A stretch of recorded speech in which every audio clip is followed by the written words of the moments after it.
आज लिटरली मेरा इतना दिल खराब हुआ ना अफसाना की डिसअपॉइंटमेंट देख के। मुझे इतना बुरा लग रहा था कि उमर रियाज इतना बेवकूफ़ कैसे हो सकता है, इतना डम कैसे हो सकता है कि वो करण की बातों में आ गया। उमर रियाज का शुरू से ये दिल था कि वो अफसाना को लेके अपने साथ वीआईपी रूम में जाएगा। उमर रियाज ने पता नहीं करण की क्यों सुनी और निशांत को क्यों सेलेक्ट किया, और मुझे ये बात समझ में नहीं आती कि करण ने निशांत को क्यों सेलेक्ट किया, क्योंकि उसको अपनी अलायंस मजबूत करनी है निशांत के साथ और तेजस्वी के साथ। उमर रियाज के हाथ में ये पूरा गेम था, लेकिन उमर रियाज के हाथ से छीन के करण ने ये पूरा अपना गेम बना लिया। उमर रियाज इतना डम कैसे हो सकता है, मुझे इस बात पे आज बहुत गुस्सा आया कि सारा का सारा ये गेम जो उमर रियाज को उमर रियाज शाइन हो सकता था इस गेम में, उस बेवकूफ ने अपने पैर पे कुल्हाड़ी मार के ये पूरा गेम अपने हाथों से करण कुंद्रा के हाथ में दे दिया। करण लिटरली आज जो फर्स्ट टास्क हुआ उसमें मास्टरमाइंड था। वो क्लियरली अफसाना को लेके नहीं जाना चाहता था। वो जो बहन होने का नाटक करते कि तुम मेरी बहन हो, ये हमने क्लियरली देखा कि वो अफसाना की बुराइयां कर रहा था कि अफसाना पागल सी है, अफसाना से हम क्या डिस्कस करेंगे, उसका दिमाग नहीं, उसका गेम वही रहता है, ये रहता है वो रहता है।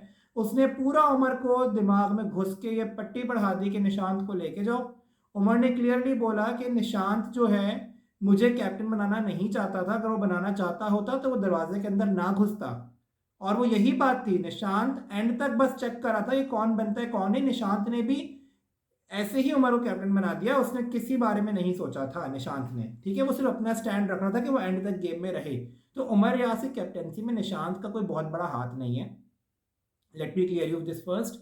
दूसरी बात ये कि उमर यास को ये अच्छे से पता है कि अफसाना एक वीक प्लेयर है। और अफसाना, अगर उमर यास के रिलेशन की बात करें हम, तो शुरू दिन से हम देख रहे हैं कि अफसाना और उमर यास का रिलेशन बहुत ही बॉन्ड बहुत अच्छा है और स्ट्रॉन्ग रिलेशनशिप है। अफसाना उमर यास के साथ हमेशा खड़ी रही है, चाहे उमर यास किसी भी प्रॉब्लम में फंसा है, चाहे वो सिम्बा ने धक्का मारा हो या कोई भी उमर यास के ऊपर बात हो, सबसे पहले अफसाना वहां पे आती है और उमर यास का सपोर्ट करती है।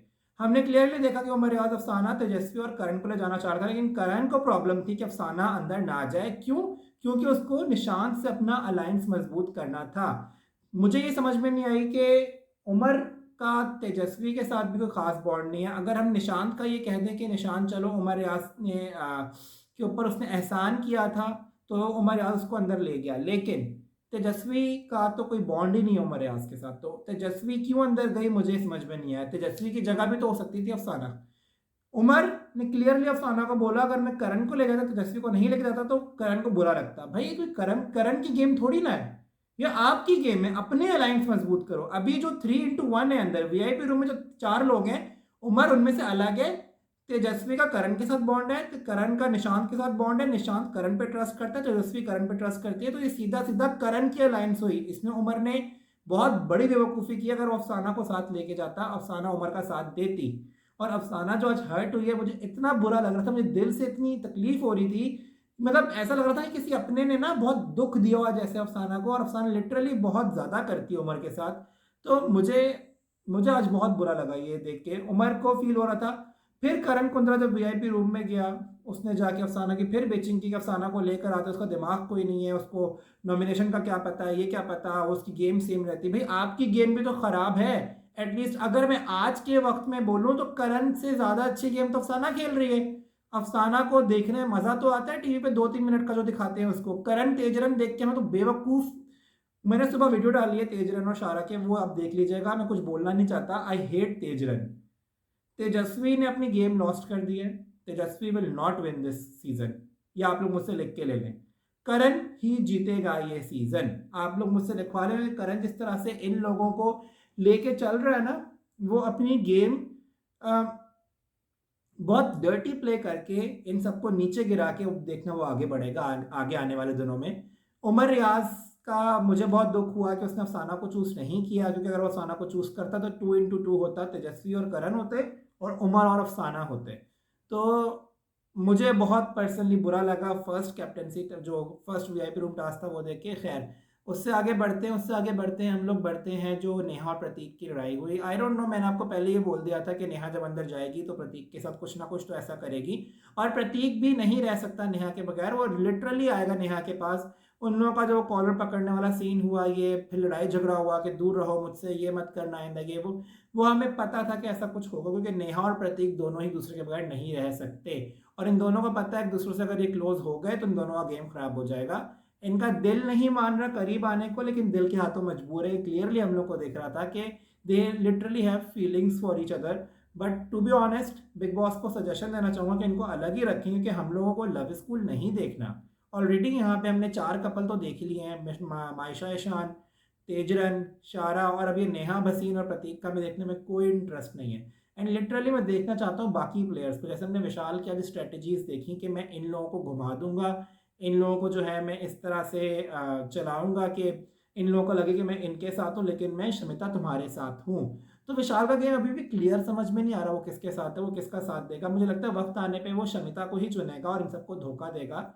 और मैं चाहता हूँ कि विशाल का गेम आगे जो है ना वो देखने को मिले, कि विशाल है सो मच टू ऑफर इस शो में। तो मैं चाहता हूँ कि लिटरली विशाल का गेम और हमें दिखाएं ये लोग, और ज़्यादा फोकस तेजरन और शारा पे ना करें। तो हमें एटलीस्ट देखने को मज़ा आया कि बाकी प्लेयर्स क्या कर रहे हैं इस गेम में। फिर से आज के एपिसोड में सिम्बा गायब था। हमें मज़ा आया प्रतीक और जो राजीव की छोटी मोटी सी किचन की फाइट जो थी बड़ा मज़े की थी वो। फिर हमने देखा कि नेहा ने प्रतीक और नेहा ने एक दूसरे के साथ जो है वो पैचअप कर लिया, दोनों वापस गले वाले मिल गए एक दूसरे के, बात ख़त्म कर दी, और एक कॉर्डियल रिलेशनशिप में आ गए कि चलो हम लोग दूसरे को बॉदर नहीं करेंगे इस शो में। फिर क्या होता है, फिर हम देखते हैं अच्छा वीआईपी रूम बहुत ही अमेजिंग था कसम से। इस घर में जहाँ पे आपको कुछ भी खाने को नहीं मिल रहा और आपको 4 अच्छी चीज़ें खाने की दिख जाए तो वाकई बंदा पागल हो जाएगा। जो पेप्सी थी, केक था, निम्को, ये वो सारा, लिटरली वीआईपी रूम का जो है ना स्वाद अलग ही दिख रहा था, पूरे घर में सबसे अलग। और उसके बाद क्या होता है, उसका होता टास्क होता है। टास्क में आती है एक अपॉर्चुनिटी आती है एक और बंदे को वीआईपी रूम में लाने की। उमर का डिसीजन वही था कि अफसाना को ही लाना है, अफसाना मेरी बहन है। उमर मुझे बहुत लॉयल लग रहा है रिलेशनशिप को लेके, बट उसको ये रियलाइज करना पड़ेगा कि this is not a game of relationship. यहाँ पे रिलेशनशिप का कोई गेम नहीं है। उमर को दिमाग से चलना पड़ेगा। करण ऑलरेडी अपना टॉप 5 में लिखवा के आया हुआ, टॉप 5 से पहले नहीं जाएगा, वो तेजस्वी भी टॉप 5 से पहले नहीं जाएगी। ये उमर को अपने आप को ले जाना है वहां पे। वो बेवकूफ हो गया उमर, अपनी गेम छोड़ के वो उनके कहने पे चल रहा है। आज उमर का हमने देखा कि जब वो दूसरा टास्क शुरू होता है गोल्ड माइनिंग वाला, उसमें ये उमर कहता है मुझे अफसाना को लेकर आना है। सेकंड राउंड से पहले करण आके फिर से उमर का दिमाग खराब कर देता है कि नहीं, अफसाना अगर आ गई तो हमारा गेम बहुत वीक हो जाएगा, हम लोग बुरे दिखेंगे लोगों के सामने, ये वो। अफसाना की जगह विशाल को लेकर आते हैं। आई लिटरली वॉन्ट कि विशाल आए यहाँ पे और विशाल आके इनकी गेम खराब करे, और इन तीनों को, उमर, तेजस्वी और करण को निकाले वीआईपी रूम से, और बाकी अपने बंदों को ले आए अंदर, और फिर इनके ऊपर जो है रूल करे। क्योंकि उमर ने जो बेवकूफ़ी की है, उमर को रियलाइजेशन की ज़रूरत है, और वो कैसे होगी, वो इसी तरह से होगी कि अगर उमर को वापस फेंक दिया जाए उस घर में। क्योंकि उसको ये पता लगा है करण की बेवकूफ़ी के अंडर रह के वो गेम नहीं आगे जीत सकता। उमर लिटरली इन्फ्लुएंस्ड है करण से, और इस तरह से गेम आगे नहीं जीता जाता। जिस तरह बिग बॉस 13 में मैं देखा था सिद्धार्थ आसिम पे रूल करता था, करण उमर पे रूल कर रहा है, और आसिम ने रियलाइज कर लिया था 6th वीक में आके, उसने अपने स्टैंड लेना शुरू कर दिया था। बट उमर ये ले नहीं पा रहा। उमर बहुत स्टुपिडिटी कर रहा है, और करण इस तरह से उमर को जो है ना चला के वो आराम से आगे बढ़ जाएगा, और उमर पीछे रह जाने वाले हैं, क्योंकि उमर के लिए बहुत मुश्किल हो जाएगा सर्वाइव करना इस गेम में। बिग बॉस मेकर्स भी नहीं इसको पसंद करते इतना, ना ही सलमान खान। तो उमर को निकालना उनके लिए बहुत ईजी है। उमर को रियलाइज करना पड़ेगा कि उसको अपनी अलायंस अलग से बनानी है, उसको किसी और अलायंस में शामिल नहीं होना, और वही वो कर रहा है। सॉरी। तो आज हमने देखा कि फर्स्ट राउंड में निकले वहाँ पे नेहा, फिर निकले राजीव, फिर शमिता, और शमिता प्लानिंग करती हुई दिखती हैं कि अब हमें अफसाना को निकालना है, कि क्लियरली अफसाना को लोग लेके जा रहे हैं। जबकि करण, तेजस्वी और निशांत ये प्लान कर चुके हैं कि अफसाना की जगह हम लोग विशाल को लेकर आएंगे। अब देखना आगे है कि विशाल और अफसाना का जो सीन है, अफसाना का जो ड्रामा हुआ है जिसमें अफसाना को एलिमिनेट कर दिया है घर से, तो वो आगे तक कहाँ तक जाता है। तो कल की वीडियो में मिलूंगा आपसे एक नया वीडियो के साथ। मुझे इजाज़त दीजिए, चैनल को सब्सक्राइब करें, वीडियो को लाइक करना मत भूलिएगा।